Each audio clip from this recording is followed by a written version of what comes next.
Hello and welcome back to We Are the Arsenal for another episode, the second, in fact, of Arsenal Analysed.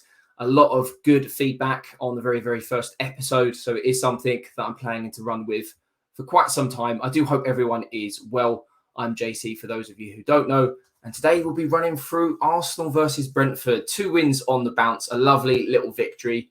I was lucky enough to actually attend the game, absolutely knackered, but I could not bring you guys this video. And if you do go on to enjoy today, please subscribe if you're new around here and drop a like as well, because it massively helps me out.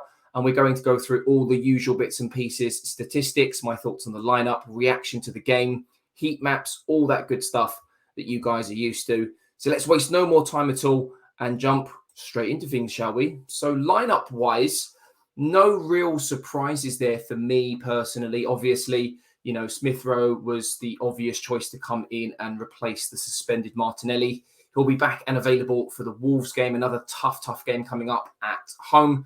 And then I wouldn't say a surprise as such. For those of you who watched my preview video, I did predict that Tomiyasu would start this game based on, well, how many training pictures and videos that we'd seen of him. And Arteta said he was being assessed, I think, in the last, 2 previous games now.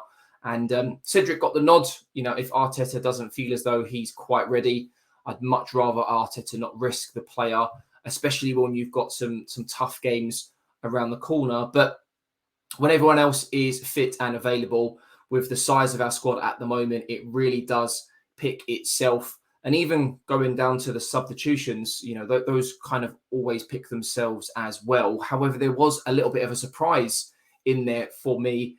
Nicolas Pepe managed to get his first appearance in, well, God knows how long. He hadn't played since way before Christmas.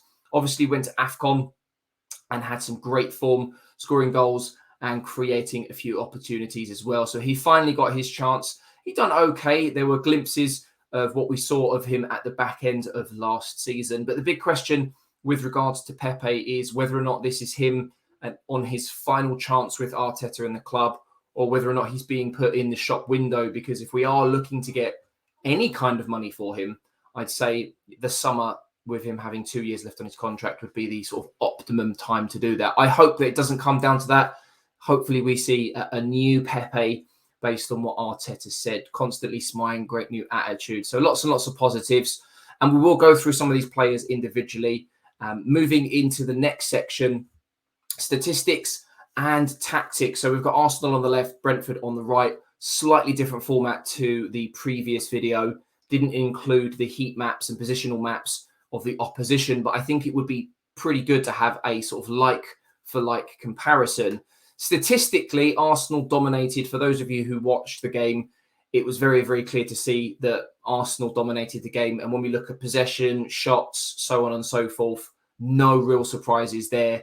I suppose one of the biggest things that we should take from this game is that at half-time, it was 0-0. And a lot of Arsenal fans and even neutrals who've seen the game back now were probably scratching their heads asking how Arsenal aren't 1 or 2-0 up at this point. And it just further shows how much Arsenal need a clinical finisher in next season. We can't make any changes now before now and the end of the season. But it asks the questions, doesn't it? You know, how many more goals would Arsenal score playing like this, creating the amount of chances that we are creating in games? How many more goals would we score? And I think because of this and how Lacazette tends to typically play his type of football, he likes to drop in deep. He likes to link up play. He likes to head over to the flanks and link up play out wide as well. The heat map very much suggests that the 2 very deep red sections of Arsenal's heat map are out wide. A lot of what happened good yesterday was actually on the left-hand side. Both of our goals came from the left-hand side, although there were some fantastic moves put together between the likes of Saka, Odegaard, and even Cedric at times on that right-hand side. I love this development in the relationship between Odegaard and Bukayo Saka. They're really starting to flourish. And it's so early on in this relationship. 1-2 years down the line, when they're even a little bit older with more experience under their belts, it's going to be absolutely frightening. And again, if we have a look at these passing shape maps here as well, we can see that there's like groups of 3 out wide. So it doesn't surprise me. It seems to be very much the type of game plan that Arteta is looking to implement. And then there's kind of like a bit of a back three that's starting to form. And you would know this if you'd watched my last video as well. We can see there you've got Gabriel and Ben White, both of which had fantastic games. And then it looks like Thomas Partey is just sitting in front, meaning if we are hit on the counter-attack out wide, Gabriel can cover that left-hand side, Ben White can cover the right-hand side, Thomas Partey in the middle, and then hopefully, just hopefully, the likes of Cedric and Kieran Tierney, two of which had fantastic games. I think they both had the most touches for Arsenal yesterday. I'm having a little look here now. Cedric had 99 touches, Kieran Tierney had 93, Saka and Thomas Partey 75 apiece. So it just goes to show we're looking to build those attacks deep and out wide. If we have a look at Brentford's, on the other hand, very much pushed back. You know, their two furthest forward players, they're number 19 and 11. They're attacking players. But when you look at the rest of it now, on the left-hand side, you've got number 8, 3 and 5. Really, really looking to defend that right-hand side where I just pointed out where you had Saka, Odegaard and Cedric. And they didn't really create much. It wasn't until the second half where they really, really came out and at us. And that created a lot more space in behind. And we'll go through how those goals came about in just a moment. So key moments in the game. Obviously, the two goals were two very, very big opportunities in the game, which we thankfully took.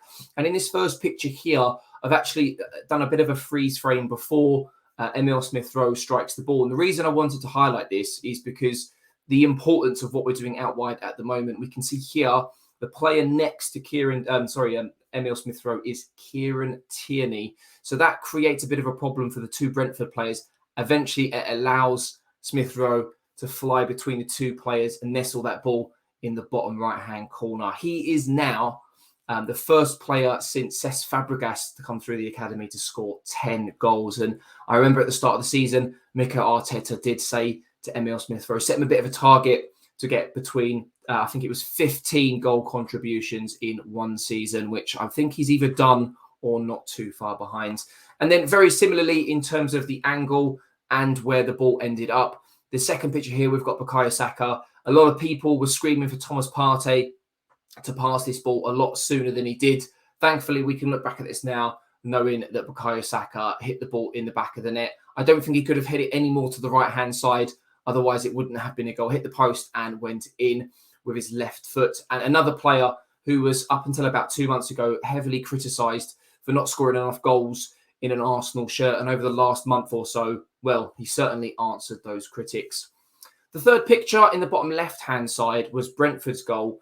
Poor defending late on in the game beyond the 90th minute. It was reviewed by VAR for, I think, offside. It was rightly given in the end. Frustratingly, I do think Arsenal could have defended a little bit better.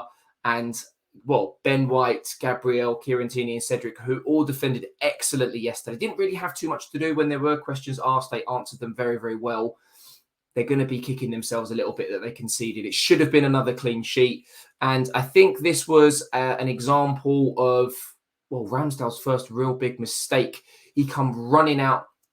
We know he's enthusiastic.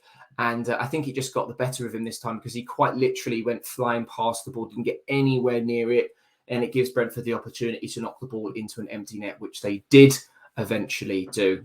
Now, finally, I wanted to talk about an incident in the first half where a ball struck a Brentford player's arm. Now, for me, this is not a natural position, and it just comes down to the consistency in officiating, whether it be on-field officials or VAR.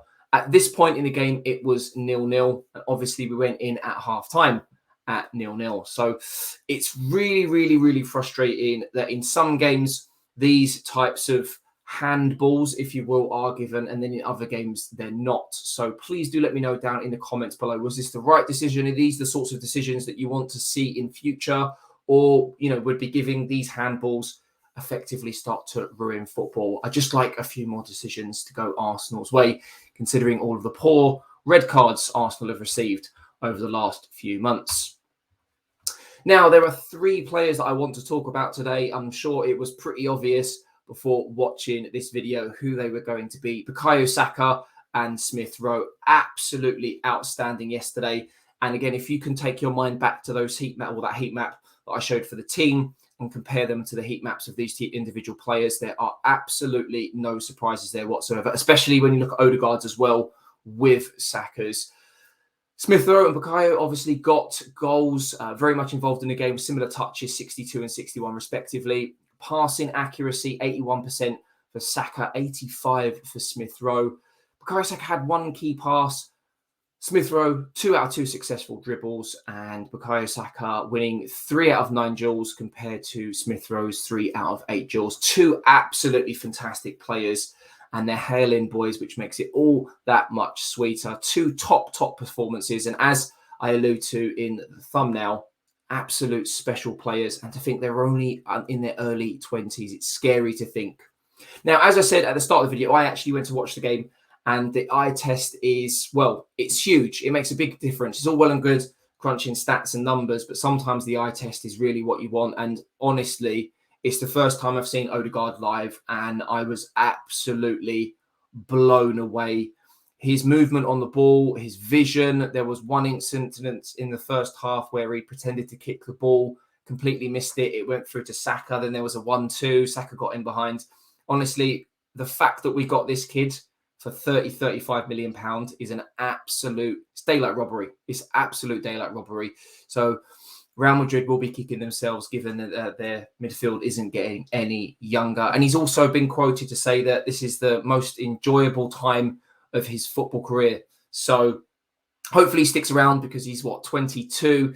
He's on a long-term contract, and he's potentially a future Arsenal captain, or Kieran Tierney. I don't know if you saw during the game yesterday, there was a couple of occasions where players tried to give the armband to Xhaka, and he refused to take it. And they were trying to get the armband to Kieran Tierney, but he was a bit down the other end of the pitch. So make of that what you want. And I definitely think it's between these three players for man of the match. I know Gabriel was in the question of who was man of the match. He had a top performance, don't get me wrong. He had Mbemo in his pocket the whole game, a couple of physical duels that he won hands down. So some fantastic performances for me. Martin Odegaard won man of the match, one key pass, 89 passing accuracy, 88 touches. So really involved in the game, and completing 2 out of 3 dribbles. So let me know down in the comments below who your man of the match was. And to finish off, we've got a few shout outs.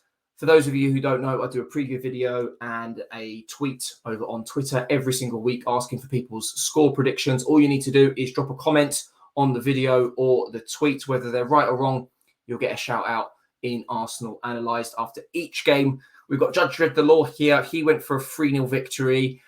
We've got mostly Arsenal. He went for 1. Stu Jones went for 2-0, the same as me. That's what I predicted in my preview video. And then we've got Luca, who correctly predicted the results. So well done to yourself, 2-1. And then finally, we've got Scholes. I can't pronounce your first name. I do apologise. He went 3-0. So thank you all very much for getting involved in those previews and predictions. Make sure you keep an eye out for the preview coming up for the Wolves game, for an opportunity to feature in the Arsenal Analysed video after that particular game. But that's going to about wrap things up for today's video. As I said, I would have liked to have made this video maybe a little bit longer. Absolutely knackered after travelling all day for the Brentford game. Do drop a like if you have enjoyed today's video. Subscribe if you're new around here. And I will catch you in a couple of days for the Wolves Arsenal preview video. But for now, I'm JC, and I'll catch you in the next one. Stay safe and take care.